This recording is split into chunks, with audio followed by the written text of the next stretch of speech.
Pagkatapos ng naging meeting nila Rimuru ngayon ay pag-uusapan naman natin kung paano palalakasin ng ating bida ang boss ng floor 60 at ito ay walang iba kundi si Adalman. Ano nga ba ang ibibigay na kapangyarihan dito ni Rimuru at sino ang makakasama niya upang maging tunay na guardian, kaya naman hindi na natin patatagalin pa? Let's go! Tinawag ni Rimuru si Shion upang sumama sa kanya at kahit busy si Shuna sa kanyang ginagawa ay tinawag niya din ito upang silang tatlo ay tumungo sa floor 60. Nang makarating na sila Rimuru sa floor 60 ay agad silang sinalubong ni Adalman sabay luhod kay Rimuru at sinabing masaya raw siyang binisita ng ating bida at handa niya raw tanggapin ang parusa na ibibigay sa kanya. Wika ni Rimuru ay naroon daw sila upang pag-usapan ng palpak nilang plano dahil mali daw na hinayaan niyang mag-isa si Adalman na kalabanin ng mga Holy Knights. Sagot naman ni Adalman ay may mali rin daw siyang nagawa doon dahil umasa siya sa dati niyang estilo ng pakikipaglaban at hindi niya naisip na eksperyensado rin pala ang mga Holy Knights kung kaya't siya raw ay natalo bago pa man siya makagamit ng kanyang mga spell. Sa ngayon kasi mga kaibigan, si Adalman ay may tuturing na Wit King na walang kapangyarihan at may kukumpara mo ang kanyang lakas ngayon sa isang mahinang halimaw dahil ang magic na kanyang nagagamit ay limited na lamang ngayon at kahit ang mga undead na kanyang mga sinasamon ay mahihina na lamang din. Kaya naman sabi ni Rimuru ay mahalaga raw na alam ni Adalman ang limit ng kanyang kapangyarihan kung kaya't may tanong daw siya rito dahil hanggang saan na lamang daw ngayon kayang gamitin ni Adalman ang Holy Magic. Ang Holy Magic mga kaibigan ay nagmumula sa kapangyarihan ng paniniwala at hindi ito nanggagaling kung gaano kadami ang magicule mo sa katawan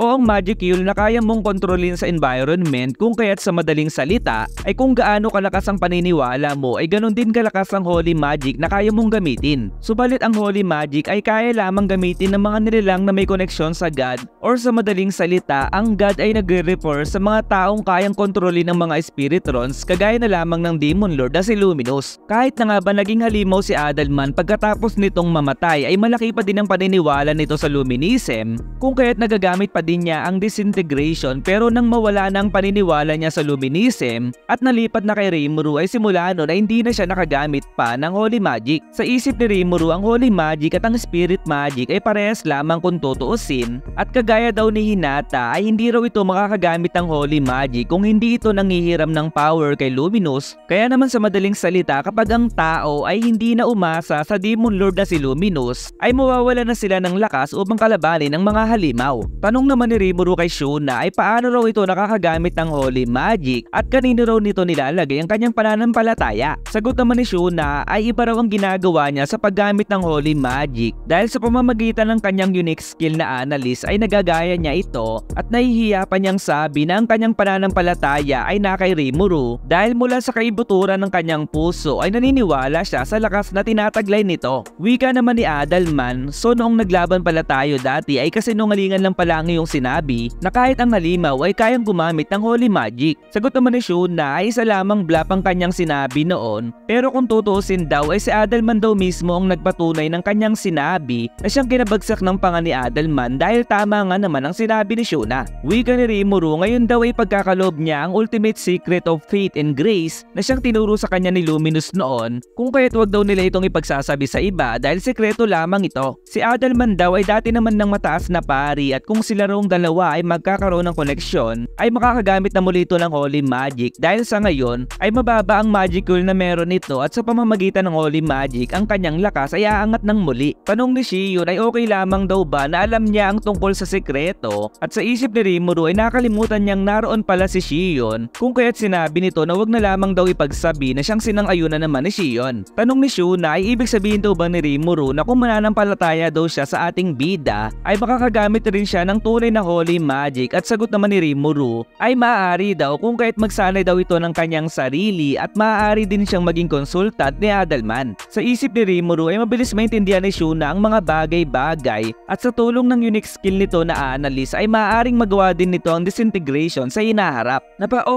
Wow naman si Adalman dahil unti-unti niyang nararamdaman ang pagbabalik ng kanyang lakas at bigla itong humiyaw ng Holy Cannon at doon ay isang kulay pulang liwanag ang nag-ilaw sa kanyang mga mata sabay labas ng magic sa kanyang kamay na malamisay lang lakas nito. Sobrang manghang-mangha si Adalman at sinimulang i-worship si Rimuru at dahil ayaw ni Rimuru ang ginagawang pagpuri ni Adalman ay sinabi nito na simulan na ron itong mag-aral ng mga advanced na maika at kung magkaroon daw ito ng problema ay tanungin lamang daw si Shuna. Naintindihan na ngayon ni Shuna kung bakit siya ang ginawang consultant ni Rimuru para kay Adalman dahil ayaw ng ating bida ang ginagawang pagpuri nito. Wika ni Adalman ay hindi raw siya magtataksil sa ating bida at tinanong naman siya ni Rimuru kung hindi raw ba nasasaktan nito sa paggamit ng Holy Magic considering na isa na itong halimaw na galing sa hukay. Ang Holy Magic mga kaibigan ay nahati sa dalawang klase at ang una dito ay sa pamamagitan ng pagmamanipula ng Spiritrons which is walang elemental affinity at ang pangalawa naman ang Holy Element kung saan binubura nito ang magical ng isang nilalang. Wika ni Rimuru ang Holy Canon daw ay napapabilang sa pangalawang nabanggit kung kaya't naisip niyang maaaring nasasaktan si Adalman kapag gagamit ng Holy Magic. Patawang sagot ni Adalman ay totoo daw na medyo masakit ang Holy Canon subalit hindi naman daw ito malala kung kaya't naisip ni Rimuru na maaaring dahil sa matigas na buto nito ay nakakayanan niyang gamitin ng Holy Canon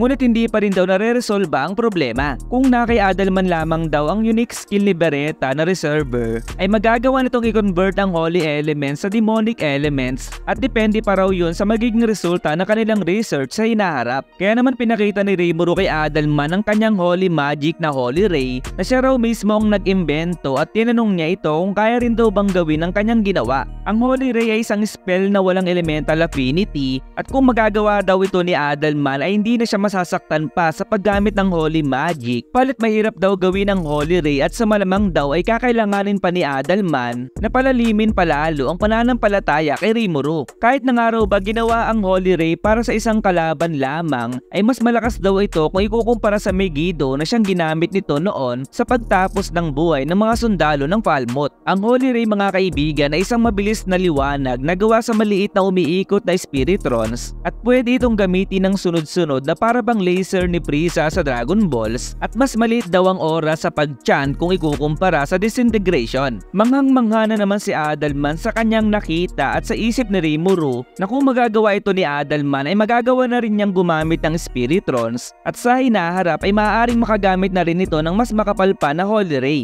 Na-request daw ni Rimuru kay Raphael Sensei na i-develop ang Holy Ray dahil naisip niyang perpektong itong gamitin ni Adalman kung kaya't sinabi nito na simula daw ngayon ay practicein na itong mabuti ni Adalman upang hindi na siya masaktan pa sa paggamit ng Holy Magic. Sumunod ay sinabi ni Rimuru na konti lamang ang klase ng spell na ginagamit ni Adalman sa pakikipaglaban. Subalit bago daw nila pag-usapan yun ay tinanong niya ito, di ba ang original na position mo ay isang rear guard? Sagot naman ni Adalman ay noong nabubuhay siya ay lagi lamang siyang umaalalay mula sa likuran at noong naging Wheat King naman siya ay gumagamit siya ng summoning magic upang tumawag ng mga undead at manalo sa paramihan ng bilang. Naging martial artist naman daw si Adalman noong tao pa siya, subalit dahil buto na lamang ang natitira sa kanya ngayon ay hindi na raw ito epektibo sa pakikipaglaban. Tanong muli ni Rimuru ay diba meron ka dating mga kasamahan? At sagot naman ni Adalman ay tinutukoy daw ba ni Rimuru ay si Albert na siyang naging skeleton swordsman na ngayon. Sagot namang muli ni Rimuru ay oo si Albert nga, diba dati siyang Holy Knight? At ang pagkakaalam ko ay nahirapan si Hakuro sa pakikipaglaban dito dahil sa galing nito sa paggamit ng espada. Kung mabibigyan daw ba si Albert ng magandang klaseng kagamitan sa pakikipaglaban ay malaki daw ang magiging pakinabang nito sa pagtulong kay Adalman. At sagot naman ni Adalman ay tiyak daw na matutuwa si Albert at hindi raw mabibigo si Rimuru dito. Kaya naman inabot ni Rimuru ang sinumpang espada kung saan hinihigop nito ang buhay sa paligid nito upang maging lakas sa pag-atake. Subalit ang masama dito ay inihigop din nito ang buhay ng gumagamit sa kanya. Kasama din ang sinumpang baluti kung saan may mataas itong endurance at depensa laban sa mga magic. Subalit gaya nga ng una ay inihigop din nito ang buhay ng gumagamit sa kanya. Ginawa daw ito ni Kurobi at ni Garm at binabalak na gawan din ito ng series, subalit habang ginagawa nila ito ay napansin nila ang mali dito dahil nang matapos nilang gawin ang espada at baluti ay sobra silang pagod na pagod na. Hindi naman daw maitapon nila Kurobi ang equipment na ito dahil sa memories, pero kahit palpak itong maituturing ay napapabilang pa rin ito sa mga special grade item na siyang bagay na bagay sa mga undead na kagaya ni Albert. Nang simulang hugutin ni Adalman ang sinumpang espada ay biglang nagbago ang ekspresyon ng mukha ni Shion at Shuna dahil sa pagkaka-activate ng life force absorption, pero si Adalman ay tila ba walang nangyayari. Kaya naman agad binalik ni Adalman ang espada sa lagayan nito at inabot ni Rimuru ang isang balabal na gawa sa sticky steel thread na may resistance laban sa init at lamig pati na din sa mga slashing attacks. Wika ni Adalman ay tiyak daw na matutuwa si Albert doon at natuwa din si Rimuru dahil ngayon ay si Albert na ang vanguard samantalang si Adalman naman ang sumusuporta dito. May isa pang inabot si Rimuru para kay Adalman at ito ay isang itim na kapa at ito ay isa sa mga pinakamahal na gamit sa Tempest na siyang nagkakahalaga lamang ng 100 of gold coins na may ability na automatic regeneration na kapag nasira ay kusa na itong mabubuong muli. Tuwang-tuwang kinuha ni Adalman ang kapa at sa isip ni Rimuru ay sinabihan niya si Ramirez na gawing throne room ang itsura ng floor 60 upang magsilbing si Adalman ang hari samantalang ang mga undead naman ang mga sundalo. Sinabi ni Rimuru kay Adalman na pwede rin daw na maghanap ito ng mga kasama, kaya naman pagpapaalam ni Adalman dito ay maaari daw bang niyang isama sa labyrinth ng kanyang alaga na siyang sinang-ayunan naman ni Rimuru. Pero paalala ni Rimuru ay pwedeng sama ni Adalman ang pet niya sa pakikipaglaban, subalit huwag daw lalagpas ang bilang nila Adalman sa dami ng challenger. Sa huling habili ni Rimuru para kay Adalman ay babaguhin daw nila ang itsura ng kanyang floor ngayong gabi upang maging throne room at kung may tanong pa daw ito ay kay Shuna at Ramirez na raw ito magtanong pa.